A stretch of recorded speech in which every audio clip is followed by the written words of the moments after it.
السلام علیکم ورحمۃ اللہ وبرکاتہ۔ آپ سب سننے اور دیکھنے والوں کے لیے میری اللہ تعالیٰ سے دعا ہے کہ اللہ تعالیٰ آپ سب کو رمضان کی رحمتوں، نعمتوں اور برکتوں سے مالا مال کرے۔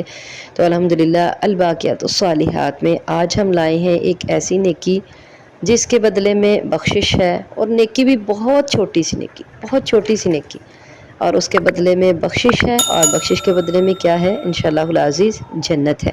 تو اللہ کے نبی صلی اللہ علیہ وسلم کی حدیث ہے، برا بن عازب رضی اللہ تعالیٰ عنہ کہتے ہیں رسول اللہ صلی اللہ علیہ وسلم نے ارشاد فرمایا، دو مسلمان شخص جس وقت آپس میں ملتے ہیں اور مصافحہ کرتے ہیں، یعنی شیک ہینڈ کرتے ہیں، تو ان کے جدا ہونے سے پہلے پہلے ان کو بخش دیا جاتا ہے، ان کے گناہوں کو بخش دیا جاتا ہے۔ تو یہ حدیث بہت پیاری ہے۔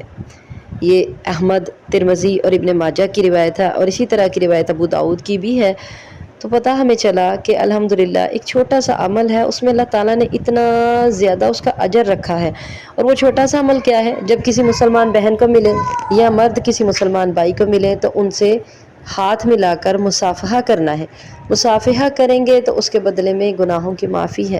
ان دونوں کے جدا ہونے سے پہلے پہلے اللہ تعالیٰ ان کے گناہ معاف کر دیتے ہیں۔ اور پھر نبی کریم صلی اللہ علیہ وسلم کی دوسری حدیث سے پتہ چلتا ہے کہ اس سے دلوں کا کینہ دور ہوتا ہے۔ دلوں میں تھوڑی بہت رنجش ہوتی ہے ایک دوسرے کے بارے میں، وہ بھی اللہ تعالیٰ دور کر دیتے ہیں۔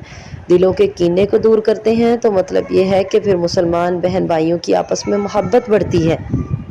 تو اگر دیکھا جائے تو بہت بہت بڑا عمل نہیں ہے یہ، کہ جس کے لیے ہمیں باقاعدہ طور پر اپنے آپ کو تیار کرنا پڑے گا، بڑی محنت کرنی پڑے گی، بلکہ ایک چھوٹا سا عمل ہے۔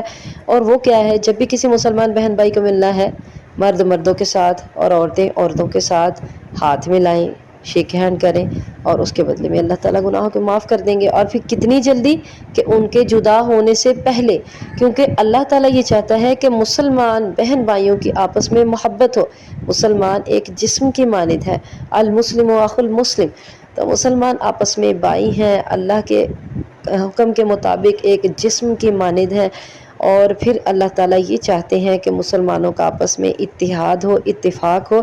تو اللہ تعالیٰ ہم سب کو توفیق دے کہ ہم اس چھوٹے سے عمل کو کریں اور بہت بڑا ثواب حاصل کریں، اللہ تعالیٰ کی بخشش حاصل کریں، جس کے لیے ہم سب دوڑ لگا رہے ہیں۔ اور گناہ گار کون نہیں ہے؟ ہر بنی آدم جو ہے نا، اللہ کے نبی صلی اللہ علیہ وسلم نے ارشاد فرمایا کہ ہر بنی آدم گناہ گار ہے۔ تو ہر بنی آدم جب گناہ گار ہے تو ہر بنی آدم نے ہی اپنے گناہوں کی معافی اللہ سے طلب کرنی ہے، طلب بھی کرنی ہے انشاءاللہ، اور یہ چھوٹا سا عمل بھی کرنا ہے، جس کے بدلے میں دلوں میں محبت پیدا ہوگی، کینہ دور ہوگا، اور گناہوں کی معافی ملے گی، اور بدلے میں انشاءاللہ العزیز جنت ملے گی۔ اللہ تعالی ہم سب کو نیک عمل کرنے کی توفیق عطا فرمائے۔